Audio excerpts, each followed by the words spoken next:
board member and annual meetings and awards committee chair. Thank you for joining us this morning for our annual meeting and board installation and volunteer award presentation. We would like to thank and acknowledge our event sponsors, Amy and Jeff Strauss, our table sponsors,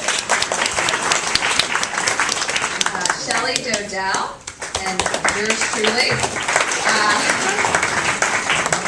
and also Mackin Educational Resources for the books that are our centerpieces.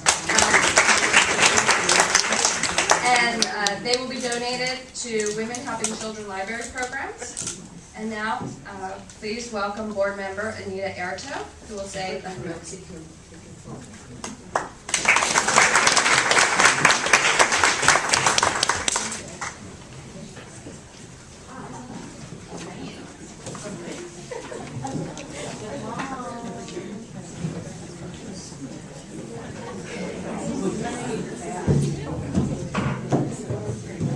Good morning. Would you all join me for the Hamotzi? Baruch atah Adonai, Eloheinu melech haolam, hamotzi lechem min haaretz. There's a piece of bread on your table. Where?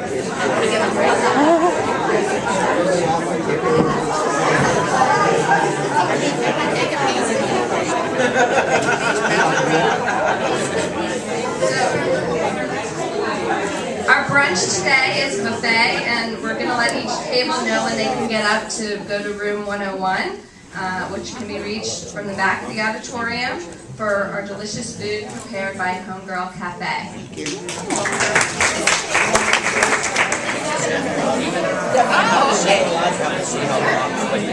At this time, we'd like to welcome our co-presidents, Amy Strauss and Lou Zaitsu.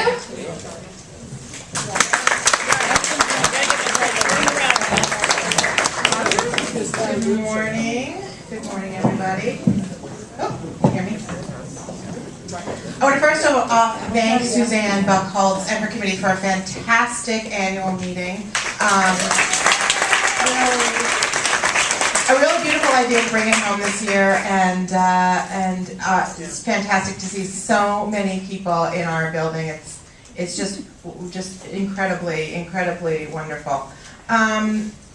So, as I was preparing my remarks last night, I was consulting my good friend Google after I finished consulting my good friends Facebook and Diapers.com. They were not as helpful as Google, however. And I wanted to find a good quote to sort of encapsulate what's gone on in the last year and what we have to look forward to. And, you know, Google is like a good shopping buddy, brings in a lot of, you know, nice dresses into the dressing room. Not everyone fit, but this one I thought really fit well. Nelson Henderson said, "The true meaning of life is to plant trees under whose shade you do not expect to sit."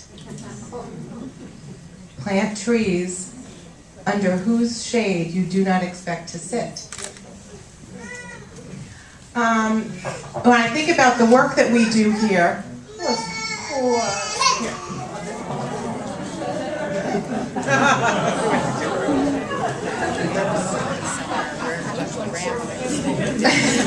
when I think about the work that we do here and the work that we do locally, the work that we do nationally, I really think about we are really planting trees, and we are not going to enjoy the shade of those trees. Talkline volunteers show up not so that they can answer their own phone calls, right? And we advocate for victims of domestic violence not because we think one day our husband's going to backhand us, right? We plant these trees for generations to come, for people who are in need and at risk, and perhaps for the future. And that's what we're doing, and that's what I wanted to acknowledge and celebrate today. And I really wanted to, today's a really great day to celebrate all the wonderful trees that we have planted, and look forward to all the beautiful shade that we're going to be creating. Thank you.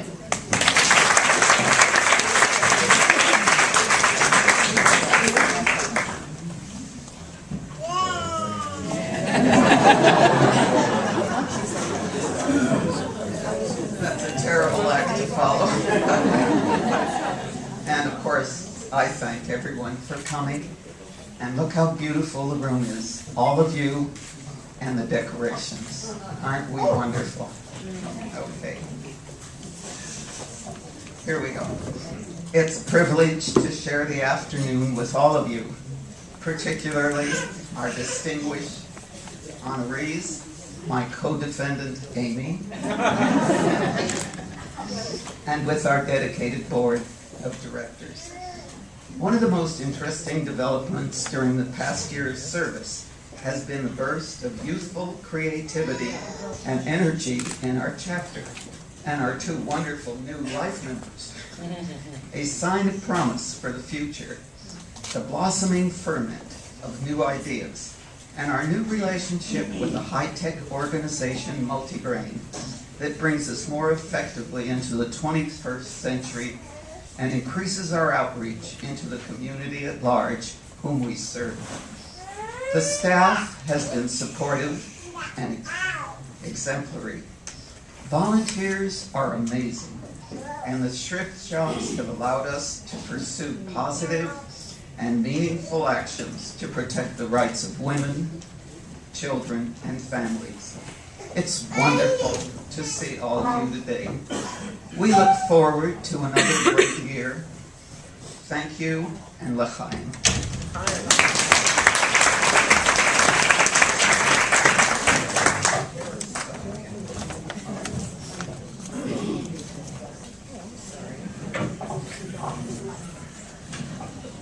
So we have a very, very special guest with us today.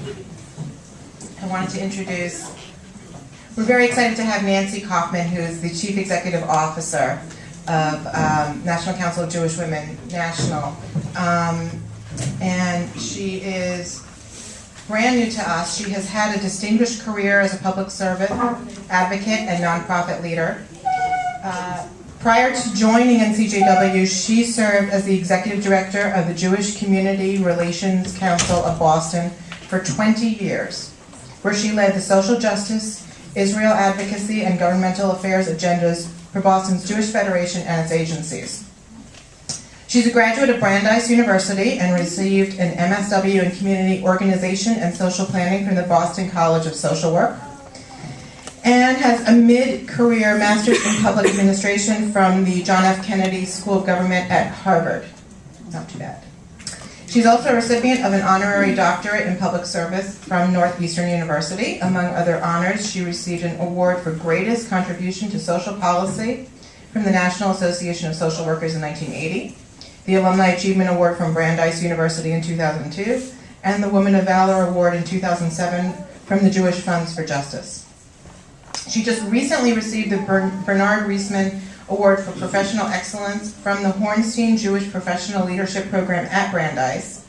And the award was established by the Hornstein Alumni Association and friends and colleagues of Bernard Reisman in order to recognize a professional who has demonstrated innovative work and significant leadership, as well as a commitment to the standards of excellence, Jewish commitment, and sensitivity to others, as reflected by Bernard Reisman in his work. And so I'd like to call Nancy Kaufman up.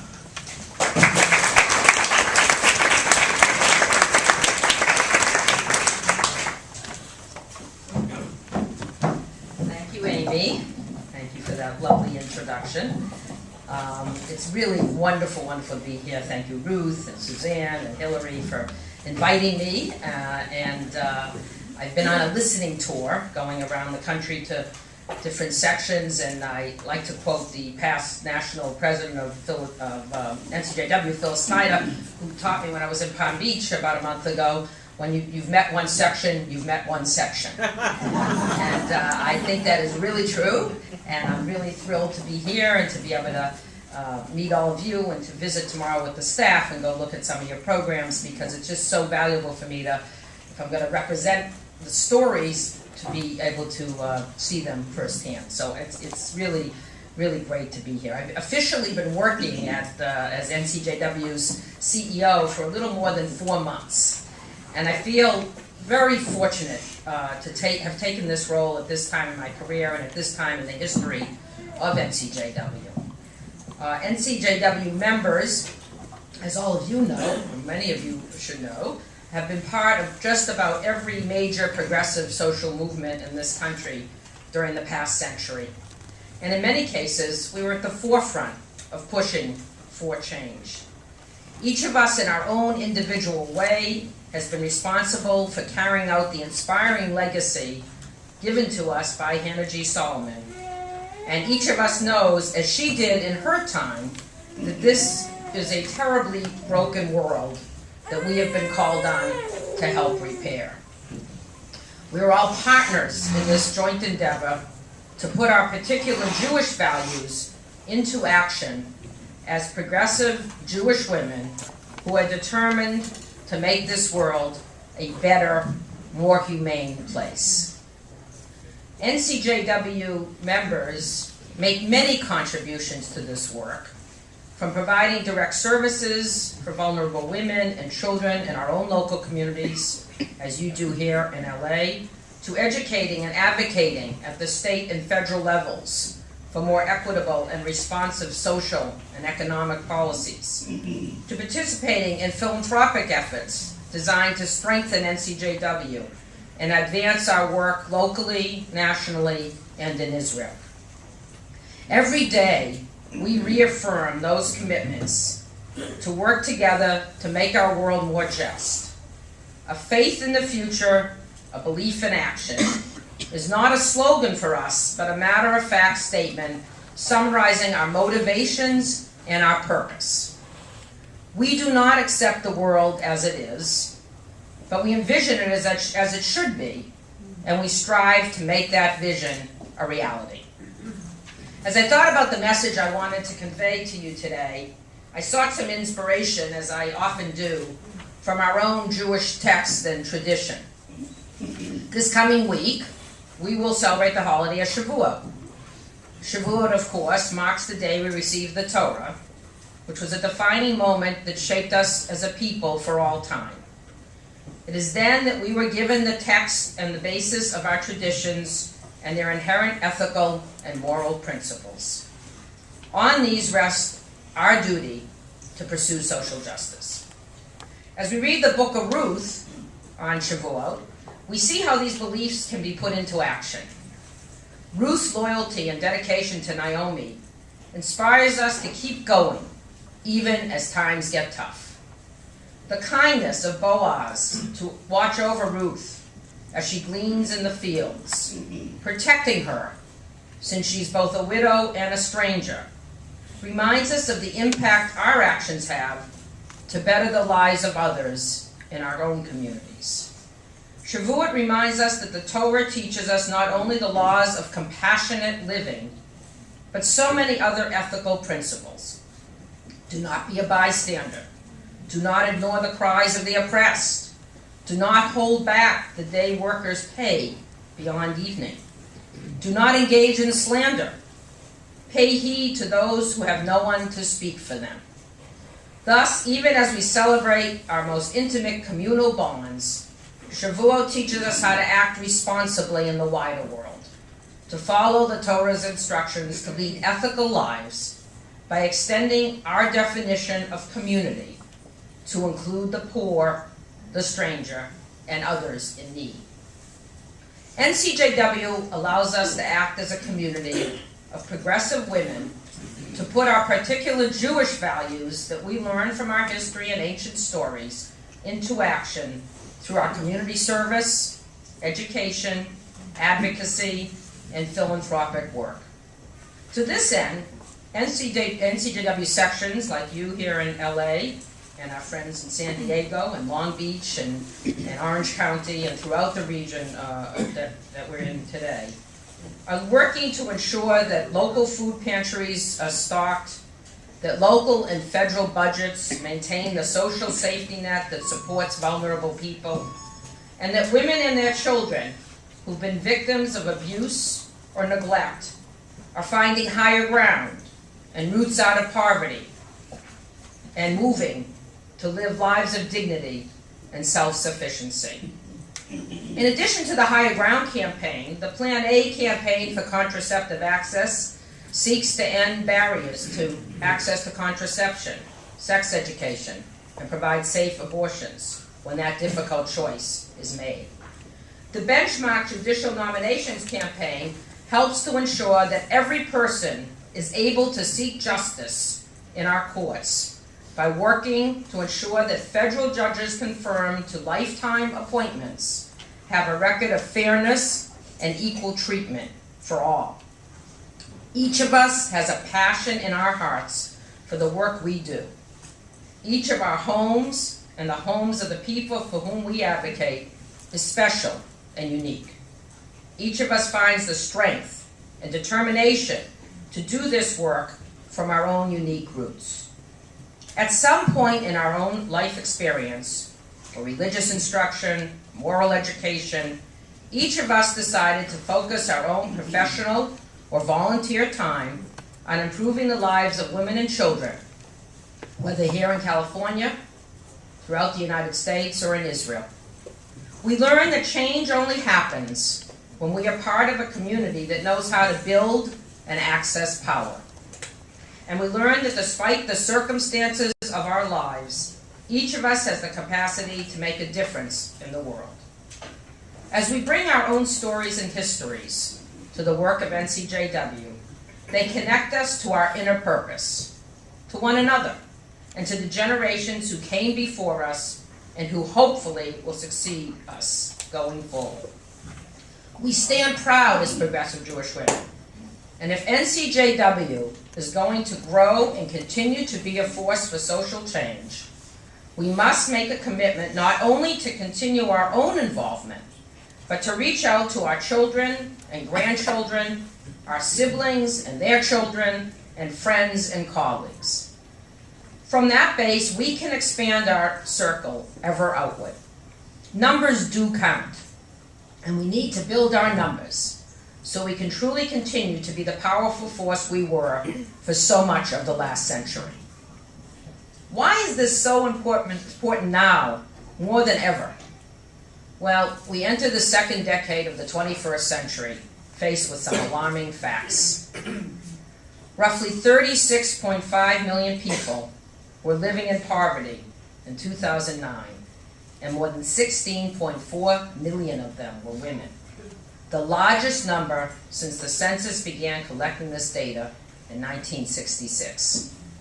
Poverty among children rose from 19% in 2008 to 20.7% in 2009, a 15-year high. Unemployment among women who had families is almost twice the pre-recession rate of 6.9% in December of 2007, and the highest rate in over 25 years. Women are 45% more likely to be poor than men, and women make up 70% of the elderly who are living in poverty. In a single day, more than 65,000 victims of domestic violence are served in the United States, while another 10,000 requests for help go unanswered. Women in the United States lose nearly 8 million days of paid work each year because of domestic violence perpetrated against them. And at the same time, the safety net which our government created in the past 80 years is fraying. Basic entitlement programs like Social Security, Medicare, and Medicaid are the focal points of the budget and deficit debates dominating the news at the federal level. These safety net programs are absolutely key to women. Consider the following. 22 million adult women, 1 in 5, rely on Medicare for basic health insurance protection. Medicaid pays for more than 2/5 of all nursing home spending. Not surprising, since average annual income for women ages 65 and over is about half of that of older men. And older women are almost twice as likely as older men to have annual incomes below $10,000. Medicaid pays for 40% of all births in the United States and 71% of all publicly funded family planning services. Younger women rely on Medicaid more than men do. Nearly 17 million low-income women, 18 to 64 years of age. Women make up 3/4 of the adult Medicaid population, even though women without children and without disabilities are usually ineligible, no matter how poor. While the problems needing solutions in the United States are huge, unfortunately the situation in Israel is not much better. As a recent editorial in Haaretz posited, Israel's greatest threat is not security, it is poverty. Despite the incredible growth of Israel's economy and her unparalleled success in high tech, 1/4 of all Israelis live in poverty. 1.8 million citizens, including 850,000 children. In 2009, according to a recently released study by Israel's National Insurance Institute, 23,500 more people became poor. And if those statistics are not reason enough for concern, then consider that according to an official report by the Israel Ministry of Social Affairs, the number of teenage girls seeking help on matters related to domestic violence during the last 5 years increased by 55%.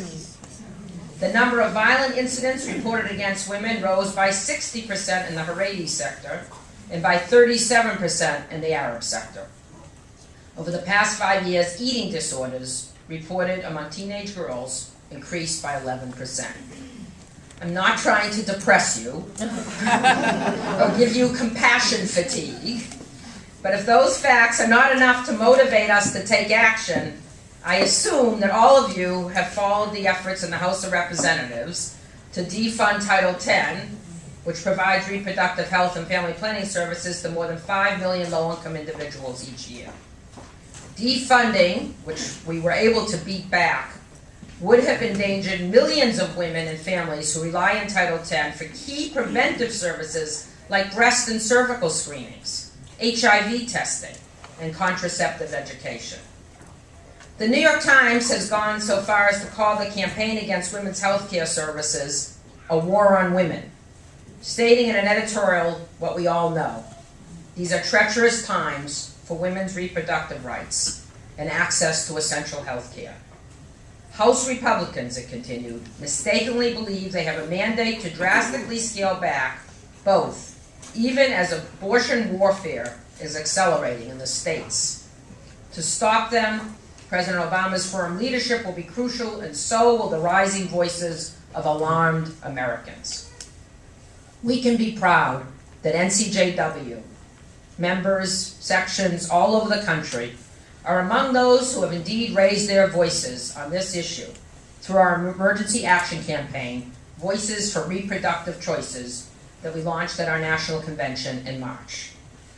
NCJW sections across the country have mobilized to spread the Jewish pro-choice and pro-family planning message in their local communities and to educate their neighbors and their elected officials. NCJW's voice has been heard through letters to the editor, petition drives, in-district lobbying visits, and lobby days in state capitals. On April 7th, I had an out-of-body experience. I stood on the stage on the mall in Washington, April 7th, 2011, for a pro-choice rally. And I said, I never would have believed that I'd be standing here when I was an advocate and so thrilled in 1973 when we passed Roe v. Wade. NCJW members came to Washington to stand up for Women's Health Lobby Day. We delivered over 6,000 signatures that were gathered through our petition drive, and we handed them directly to members of Congress. We joined more than 30 organizations in sponsoring this critical day of action, and we spearheaded an interfaith briefing and lobby training, and participated in over 30 interfaith lobby visits. During these visits, we shared with legislators an interfaith statement opposing restrictions on women's reproductive health care choices, signed by more than 25 faith-based organizations and communities. A statement that NCJW was instrumental in coordinating. We won the battle to preserve Title X in the fiscal 2010 budget, but we still have not won the war. because the fight to impose restrictions on women's reproductive health choices is continuing throughout the budget process and in state capitals across the country. And opponents of the right to choose made their point in the House on May 5th by passing H.R. 3, an all-out assault on abortion rights that would not only expand and make permanent the already restrictive ban on using federal dollars for abortion services, the Hyde Amendment, but raise taxes on employers who offer abortion coverage, even if it doesn't have anything to do with public money. They would bar private abortion-inclusive insurance coverage in state-based insurance exchanges to be offered under the Affordable Health Care Act, and effectively ban abortion coverage for low-income women, civil servants, members of the military, and any other women who receive health care paid for with federal dollars. H.R. 3 would also include a refusal clause, permitting health workers to refuse to participate in abortion services, which was previously a temporary measure. The refusal clause would not incorporate protections for patients' health or religious freedom. The abortion bans in H.R. 3 would reach millions more women and families than the current law does. It is a draconian attack that effectively rolls back women's rights to access a legal health service.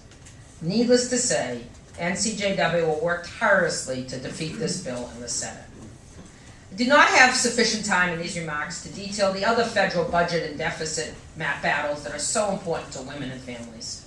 Suffice it to say that our members are pressuring Congress on these issues, and our staff is on the Hill nearly every day delivering our collective message.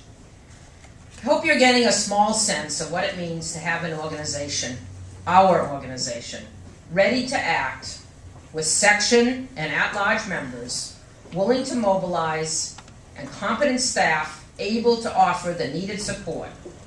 An organization with a clear sense of its mission and role, with the track record and dedication that gives it the credibility to lead. To be that organization takes time, talent, and resources.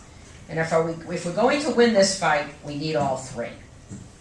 Recently, the new NCJW Inc. board convened in Hamilton Park, New Jersey, where we came up with 3 strategic priorities to guide the 2011-2014 triennium. Interestingly enough, given the nature of the times we're living in, the priorities are not focused on our specific issue campaigns, but on the way we must structure ourselves nationally and locally to achieve our very ambitious goals. To this end, we will be focusing first and foremost on strengthening our grassroots and the connection between national and local members and sections. I'm going to repeat that. We will be focusing on our relationship between national and local.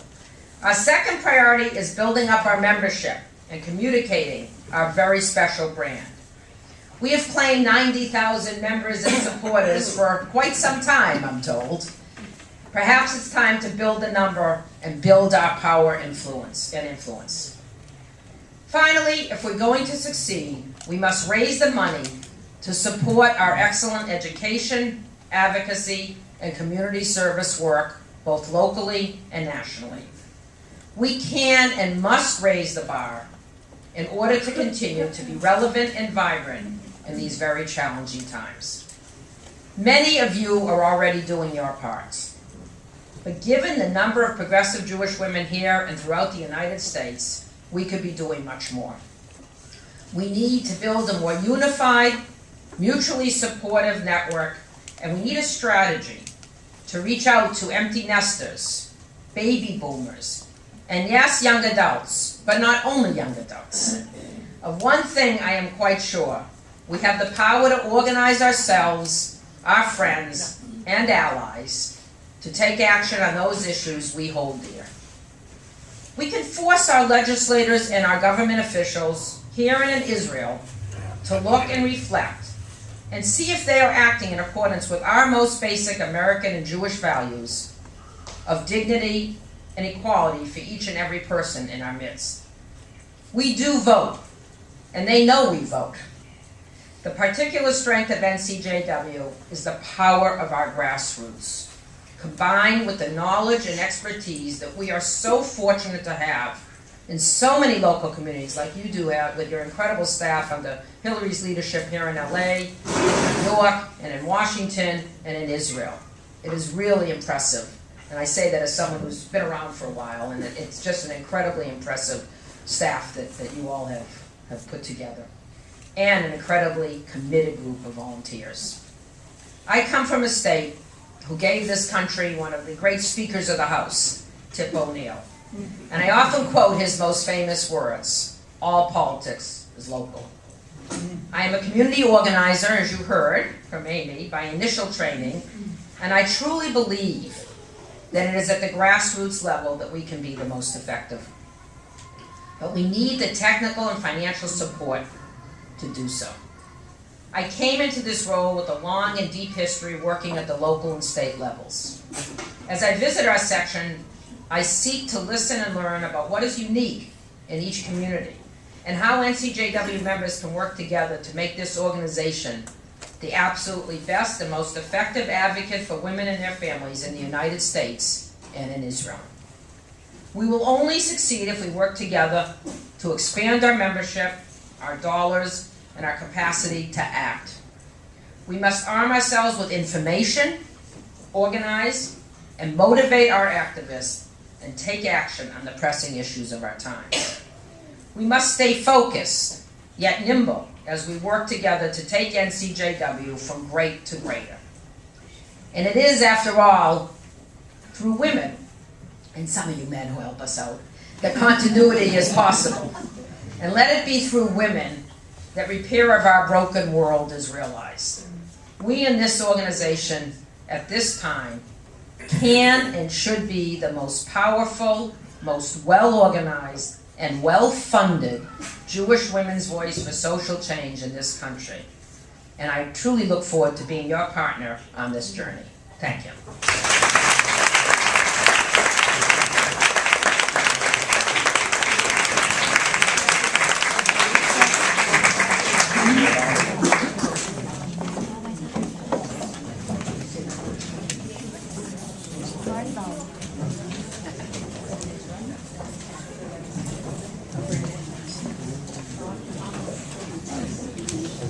Aside from my notes, I remember when I was in the old Soviet Union and every man wore a badge or a ribbon for his awards. And I thought, if Nancy did that, she'd be just an amazing lady. Some of us were lucky enough to hear her at the convention. And you know why we are so proud to have NCJW's #1 advocate here today.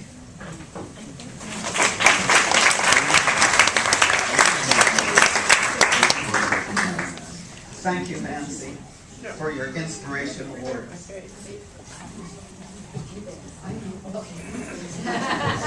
Let's say the word bag, and I think they're meeting me.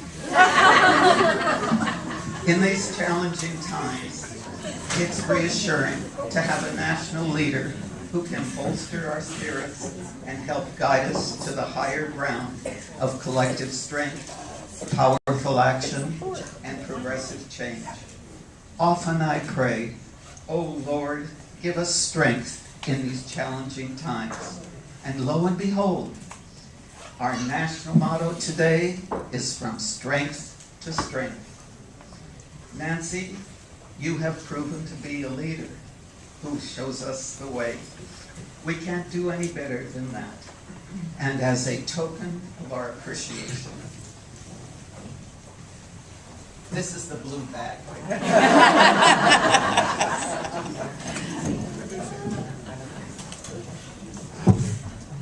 One of these is the t-shirt we wore at our giveaway.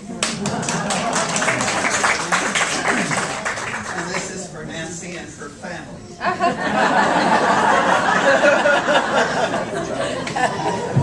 And the other is something I treasure too. And that's in case she ever has time to be.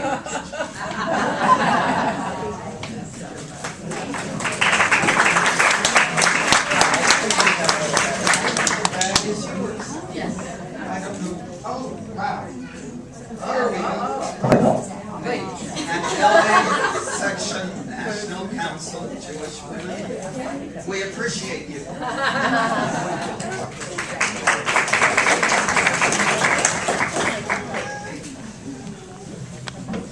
Hillary Self is our executive director. She's the guide who steers us on the road to achieving the NCJW mission, which you heard about so beautifully just now. She does this with intelligence, with a vast background in nonprofit corporation and management, with her compassion and appreciation for our staff, our volunteers and donors, and with her commitment to the growth of our chapter. It's with distinct pleasure that I get to introduce my friend and yours, Hillary Self.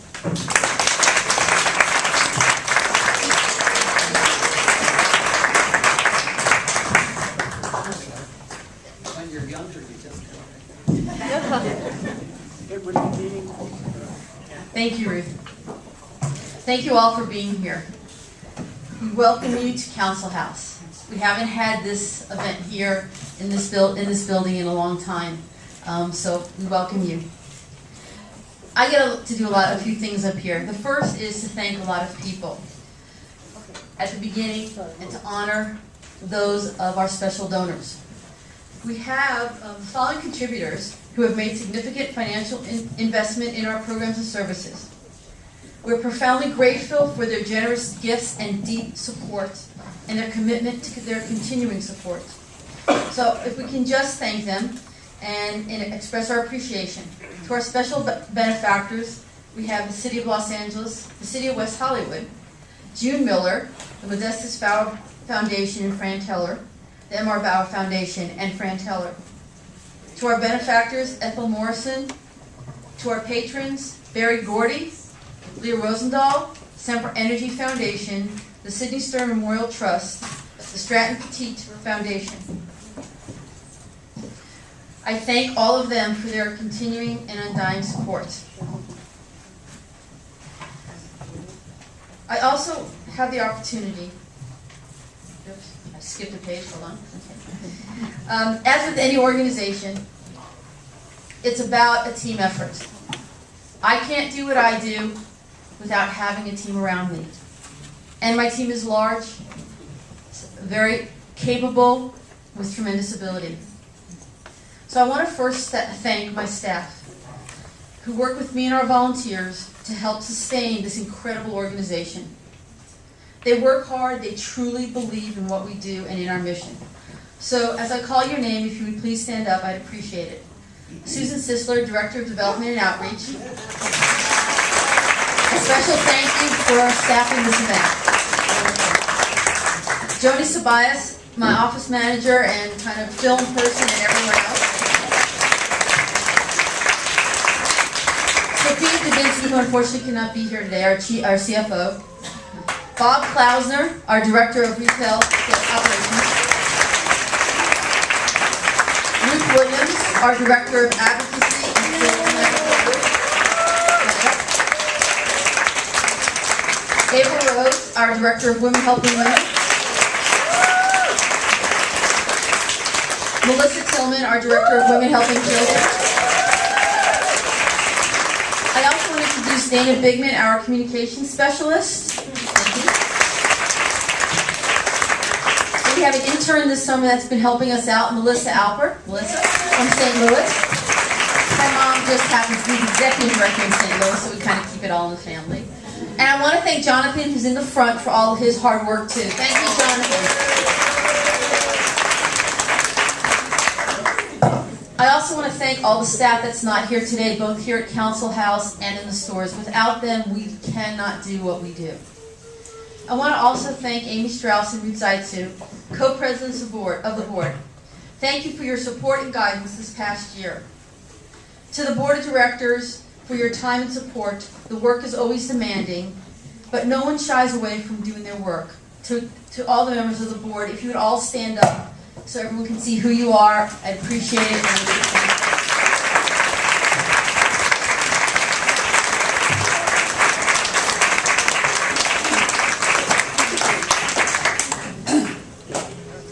more special thank you to Suzanne Buckholz and all the members of the annual meeting committee who have put together a great event. Thank you. We are all part of an amazing organization with gifted staff, members, board, and volunteers. It takes all of us to do the work. In all of our lives and in all that we do, we always face challenges. We mourn our losses and celebrate our accomplishments. Loss and celebration are intertwined in all that we do. The values of NCJW is to help people come from loss and learn to celebrate their life, whether it is a child learning to read or a family coming out of the throes of domestic violence. It is also the ability to advocate for those who cannot advocate for themselves. The loss of one's rights must be changed into a celebration of one's rights. Hans Christian Andersen wrote, "A human life is a story told by God," whatever God you happen to have in your life. One of the values at NCJW is that we help provide ways for one to tell one's story. Today, we lost the mourn of two of our leaders and celebrate the learning and artistry of teens beginning their life story. We lost two remarkable women in the past 3 months, Fran Teller and Sophie Greenstadt.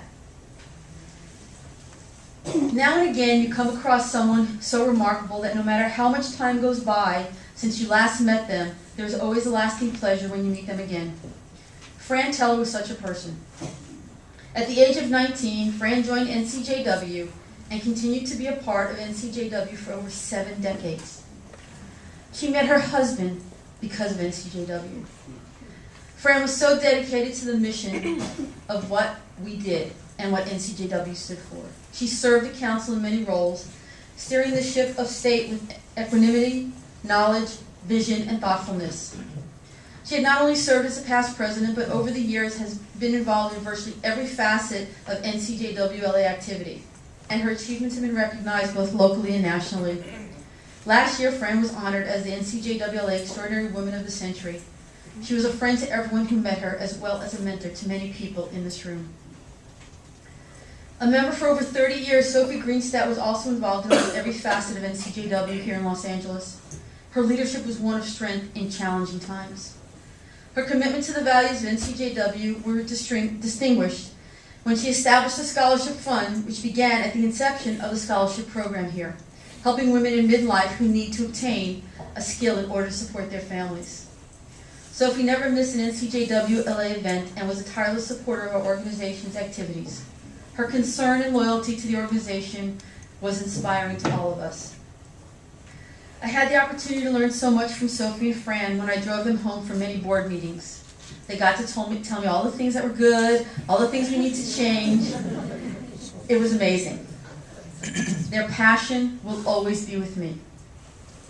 As Debbie Friedman wrote, "May the source of strength who blessed the ones before us help us find the courage to make our lives a blessing, and let us say Amen." Amen. The story told through the lives of Sophie and Fran were about making a difference through commitment and leadership.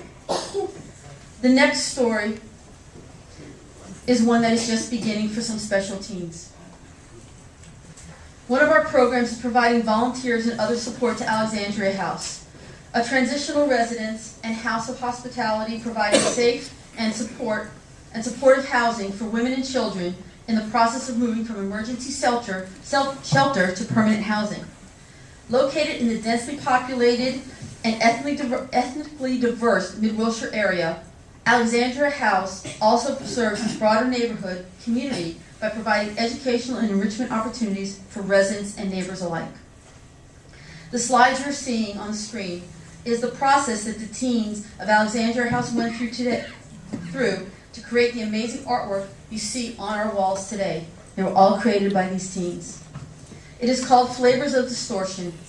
Each piece reflects their thoughts, ideas, and the creativity of those teens. It is their story.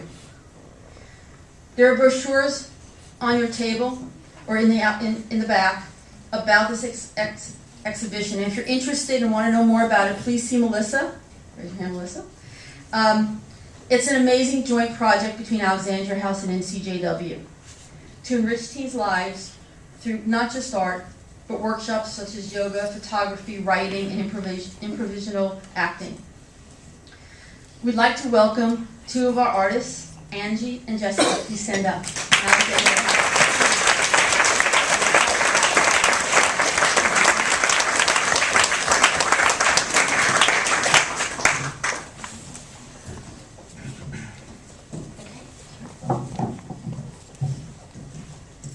Good morning, my name is Jessica. And I'm Angie, We've been part of the Alexandria House since I was 11. and I've been a part of the program since I was 4. Alexandria House has supported us in many ways, especially by helping us express ourselves through art. It has also provided us with a family and community that we can learn from and be a part of. We are so thankful that they've given us an opportunity to be here and that they've given us a chance to showcase our art. We are so happy to be here, and we want to thank NCJW for sending us such great volunteers. Thank you. Thank you.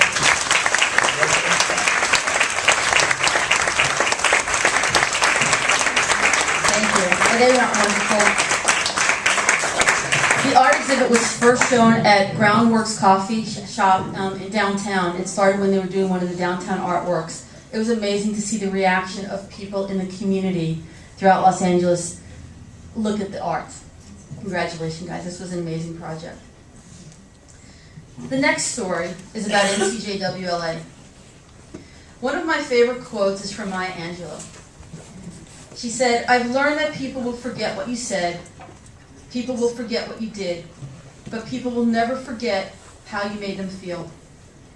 When I think about how one feels, I think about one's passion. We should all have passion about what we do. It makes us feel alive, and it can usually be contagious.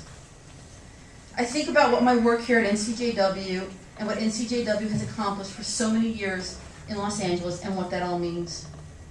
NCJW in Los Angeles started with a small but determined group of women who set out to make a difference in the lives of women, children, and families in need and at risk. Today, we continue their work with a thriving and growing organization. I have been here for almost 7 years, and the growth has been tremendous. The slides that you were seeing earlier, and you'll see a little bit later, oh, they're up again. Thank you, Joni. She's so good. The slides that you see is a sample of the work that we do. We serve over 15,000 individuals each year. We have a core of over 340 volunteers that provide over 12,000 hours of service. Think about those numbers and the amazing impact we have in our community each and every day. Our programs reflect our values and, more importantly, our passion. To advocate for those who cannot advocate for themselves. To provide needed services through community counseling and support services through our Women Helping Women department. Or the art and literacy programs that are provided through our Women Helping Children programs. Each year we provide 14 scholarships, hundreds of vouchers, and 5,000 individuals over 70,000 pieces of clothing through our annual clothing giveaway. Our council thrift shops beat all odds and provide the key revenue for NCJW to provide so many programs at no cost to so many people. Our advocacy is top-notch. The panels, the awareness, the education we provide is amazing. Our passion is growing beyond what we have today as our Women Making a Difference groups grow from one group in the city into now 3 groups, adding women in the Valley and the West Valley. Couldn't have one in the Valley that had a split and make 2. Wonderful. We will continue to grow. We will reach out to the communities that we haven't had as much of an impact on. Council House has also become a very busy community building, providing space to other groups that provide additional programs and services for our community. We are truly a center of the Los Angeles Jewish community and the Los Angeles community at large. The work we do goes back to the passion each of us has through our involvement in NCJW. We will continue to do the best we can to meet the ever-growing needs in our community. We will continue to be a leader in the issues that affect the people we serve. But at the end of the day, it is about how each of us can make a difference in the lives of another by the way we make someone feel. NCJWLA should be proud of how we make others feel. I thank you, And I thank you especially for letting me be your executive director. Thank you.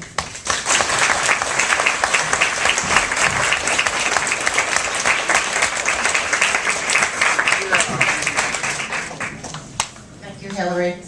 I want to now introduce Judy Vaughn, who is going to be doing our installation. She founded Alexandria House, and on a personal note, I just have to tell you, that's how I backed into National Council of Jewish Women. I started volunteering at Alexandria House, found out that the volunteers were NCJW members, and was encouraged to join.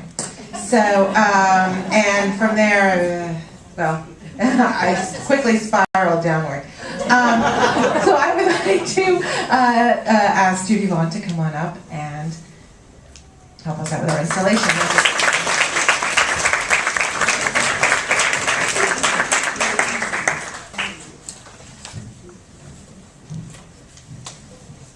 This is a first for me. Amy and Ruth and Nancy and members of the National Council of Jewish Women, it is an honor to be invited to be part of this annual program. And we have appreciated our relationship with the National Council of Jewish Women. We were founded in 1996, and our very first volunteers came from this group. So we are just most appreciative to be able to be here with you today.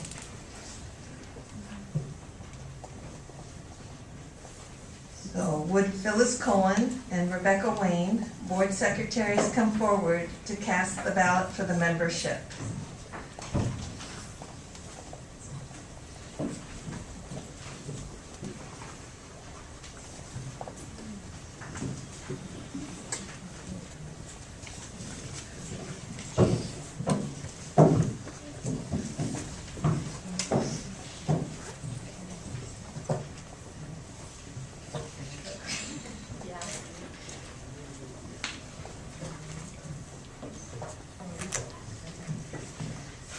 Cast the ballot for the entire membership for the 2011-2012 slate of the Board of Directors.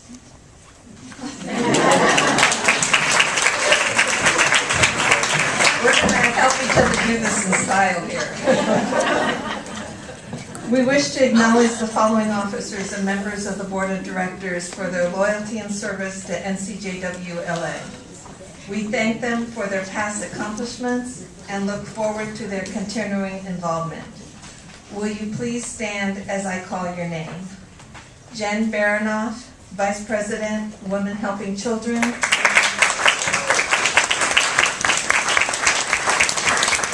Phyllis Cohen, Co-Secretary.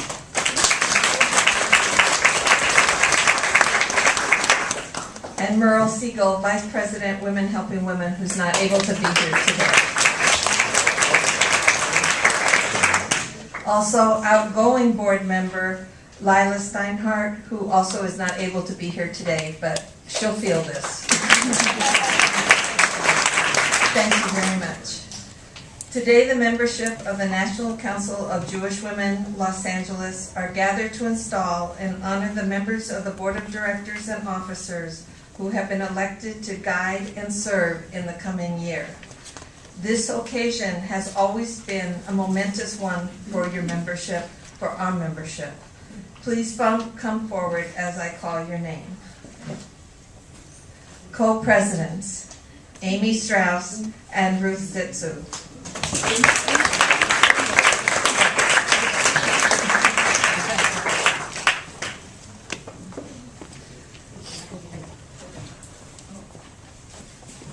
As you begin your second year in office as presidents, you will continue to take NCJW LA forward toward fulfillment of its mission of improving the quality of life for women, children, and families. I wish you success in your endeavors.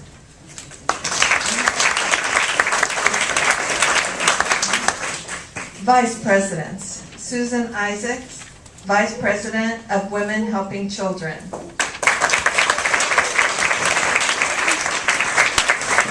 Deborah Berger, Vice President of Development and Outreach.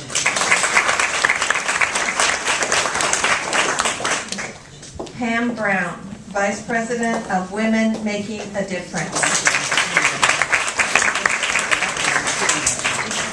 Sipra Namath, Vice President of Thrift.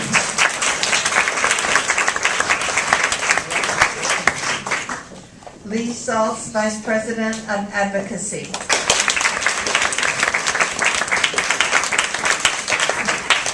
And Shelley Dodell, Vice President of Women Helping Women.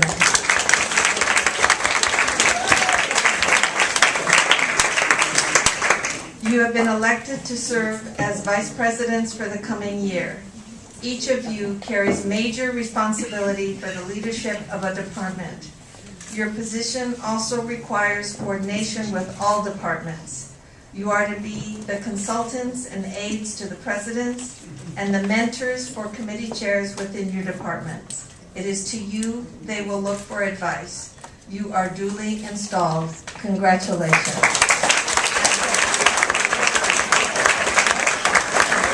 And please remain standing.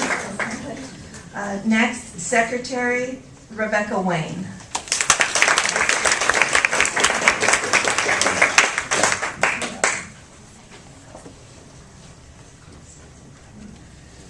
Rebecca, to you is entrusted the accurate recording of the deliberations and decisions of the Board of Directors.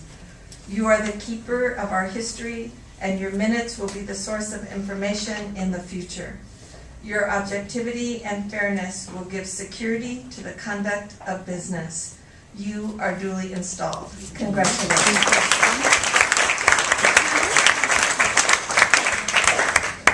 Treasurer Jean Pearlstein.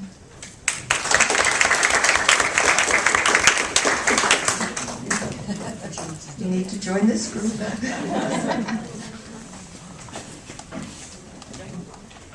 Jean, you have been chosen to be the primary fiscal officer.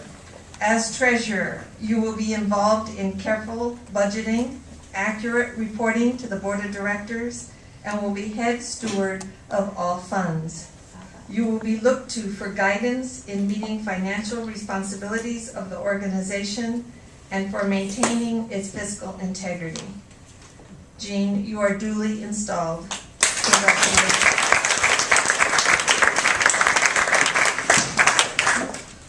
Parliamentarian Peggy Schwartz.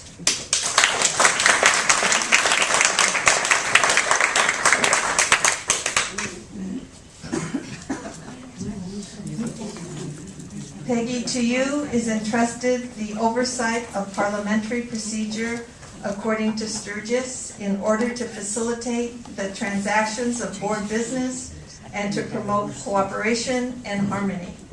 It is to you the board will turn to help them work effectively and protect the quality and rights of each person. You are duly installed. Congratulations.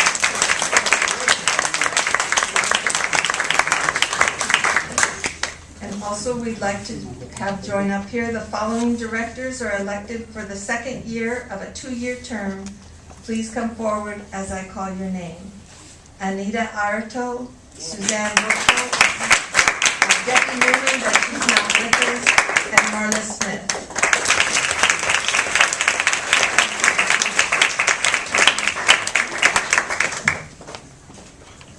The following directors are for a new 2-year term, and please come forward as I call your name. Jen Baranoff, Gail Cohen, Phyllis Korn, Irene Farah, Harold Siegel, and Lottie Song.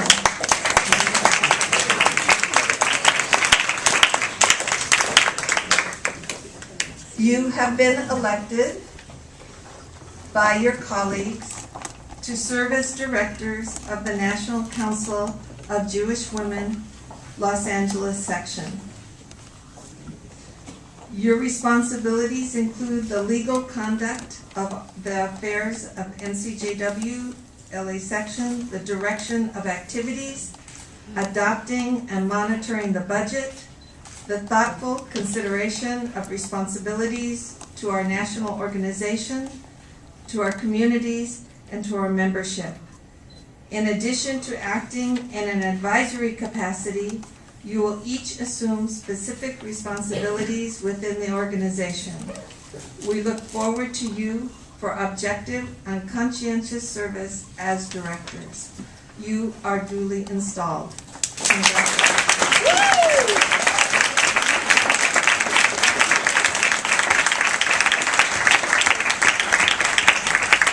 Congratulations to each and every one of you.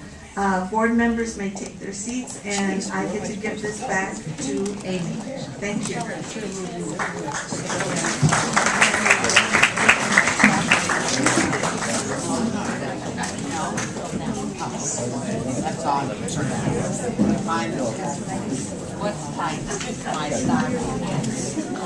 I would like to thank Judy Vaughn for being here and helping us out with our program, and to give her an honorary membership. You are an honorary member.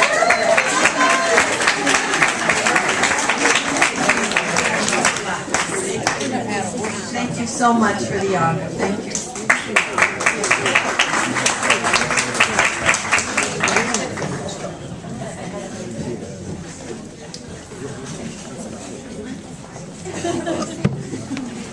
I think the rest of you ought to stand. Just a so-thin expression.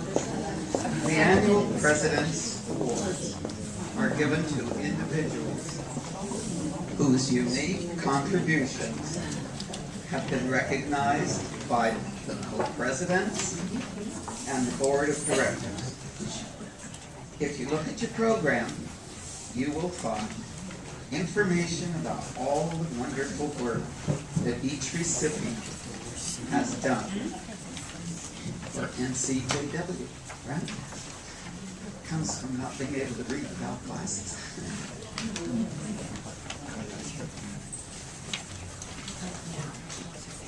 Oh, Suzanne, won't you come forward, please? Deserves an extra level of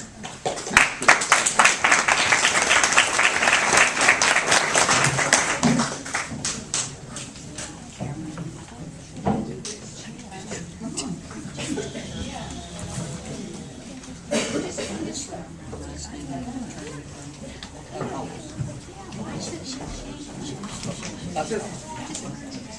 The President's Award is given to an individual whose unique contribution has been recognized by the President of the Board of Directors, co-presidents. And our President's Awards this year are going to Suzanne Buchholz and to Deborah Berger. If you could come forward.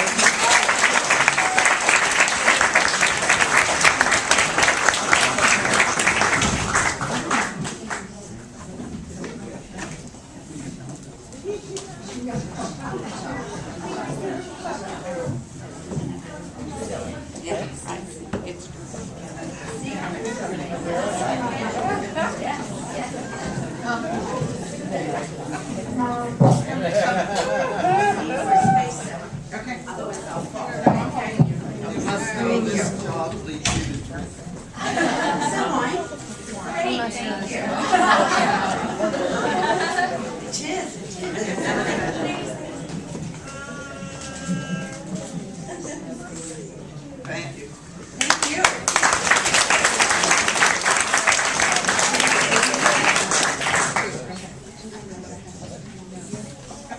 We always want you.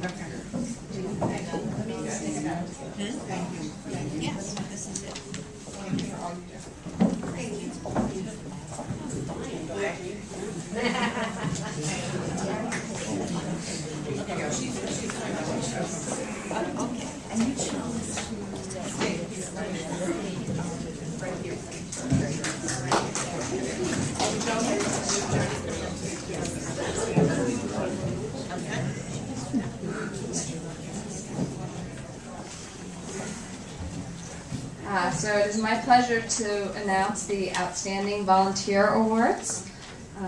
Please hold your applause until all names in each category have been read. When your name is called, please come to the front.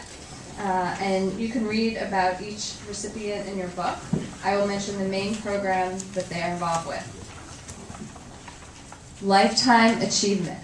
This is for an individual who has been an active NCJW LA member for at least 20 years. has been an officer or a board member, and who has made significant contributions to the organizations and its goal. Lenore Mechanic.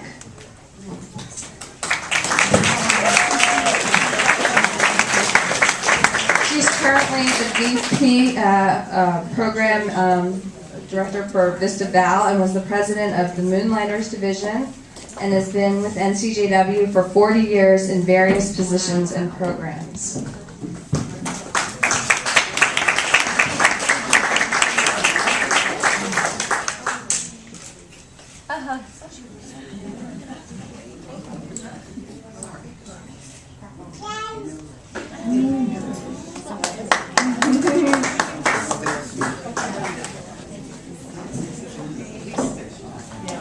The next award is the Hannah's Daughter Award.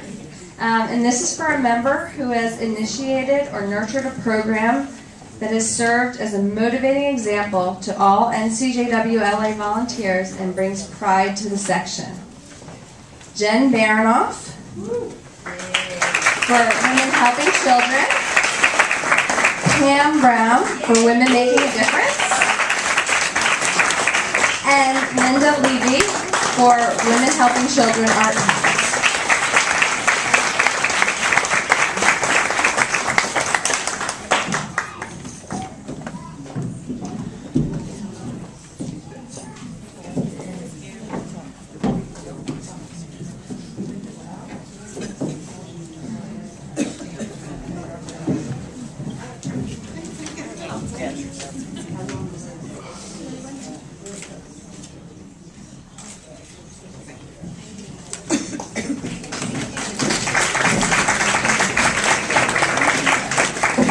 The next award is the Distinguished Leader Award, and it's for an individual who has been involved with NCJW for more than 5 years, continues to serve in a high-profile way in more than one area of the organization as a whole, and is currently serving as an officer, board member, or committee chair. Susan Isaacs for Women Helping Children, Advocacy, and Women Making a Difference. And Sipra Nemeth for Thrift. She was past president and Women Helping Children.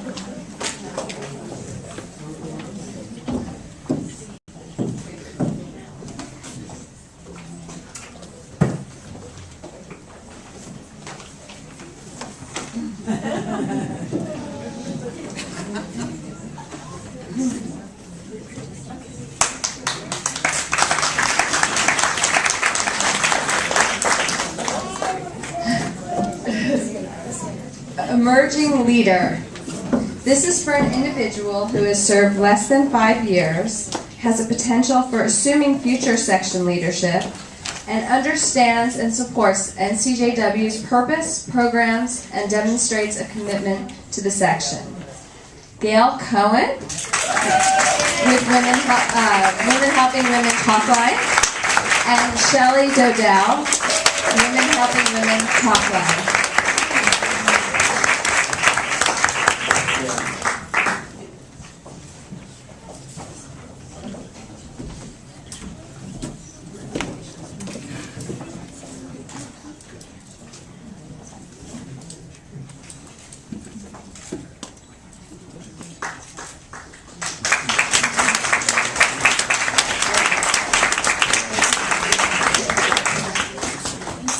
The next award is the Special Achievement Award, and this is for an individual who has made a contribution in one area of the organization, has shown commitment to the organization, and who understands and supports NCJW's purpose and programs.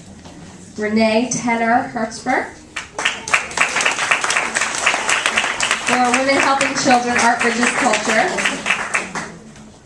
And the last 3 recipients, unfortunately, are not able to be here today.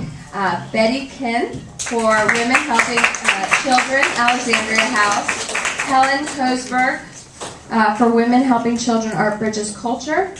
And Clara Silverstein, Women Helping Children, Art Bridges Culture.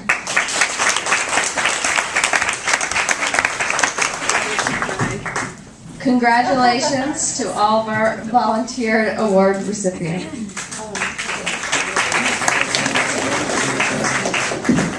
Oh, no, excuse me. Almost forgot. Apologize. Special recognition for an individual whose hard work, sense of responsibility, and initiative deserves special recognition. Penny Asher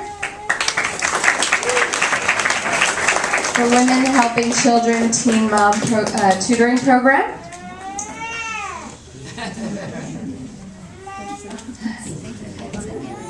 Caitlin Henry for Women Helping Children. She's not here.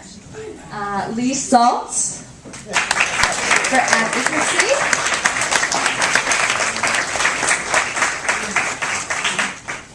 Merle Siegel, who also is not here, for Women Helping Women.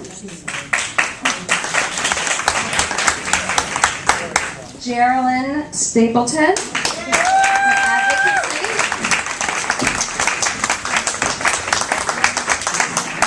And Sally Wilt for Women Helping Women Talk Up.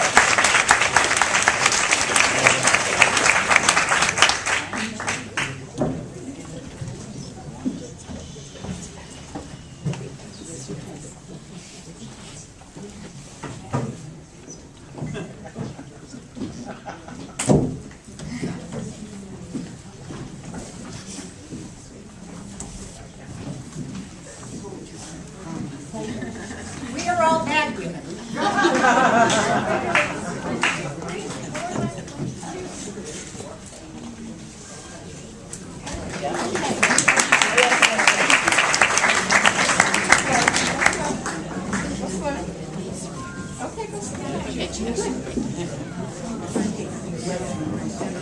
Congratulations to all of our volunteer award recipients.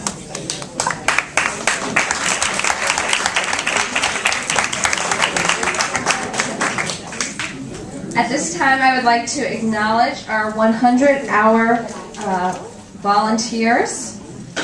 There's a complete list of our amazing 100-hour volunteers in the program book. If you are a 100-hour volunteer in attendance today, please stand up so that we can recognize you and give you a much deserved round of applause.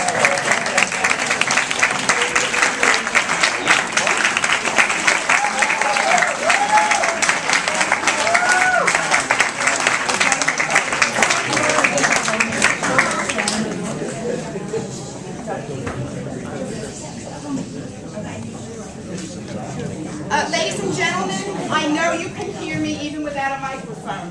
I have an unscripted presentation.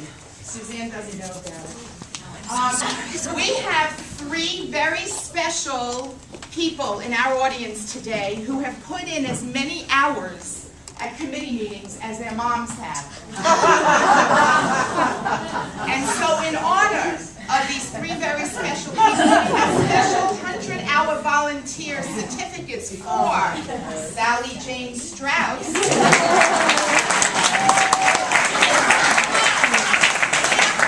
Levi Nathan Buckle,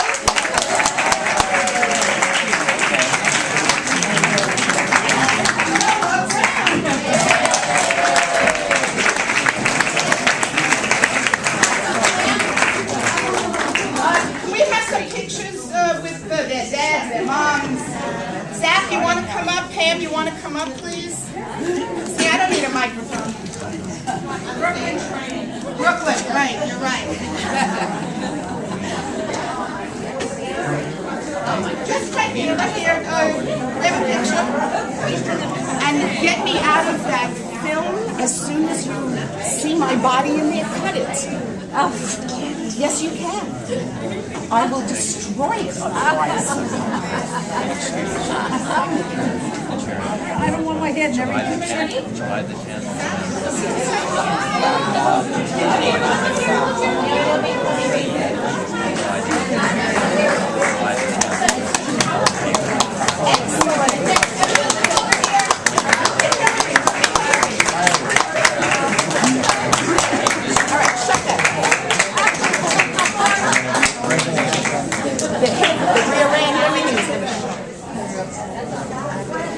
you.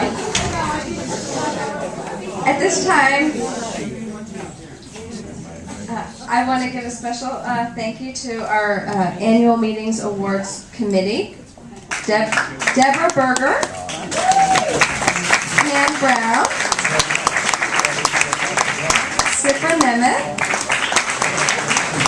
Jen Niles, Amy Strauss, Ruth Seitzu, and of course Susan Sisler, our Director of Development and Outreach. I also wanted to thank Joni for her help with our invitation, as well as Melissa Tillman for helping with our invitation, and Melissa and Jonathan for their assistance with the art exhibition and slideshow. And our annual meeting is adjourned.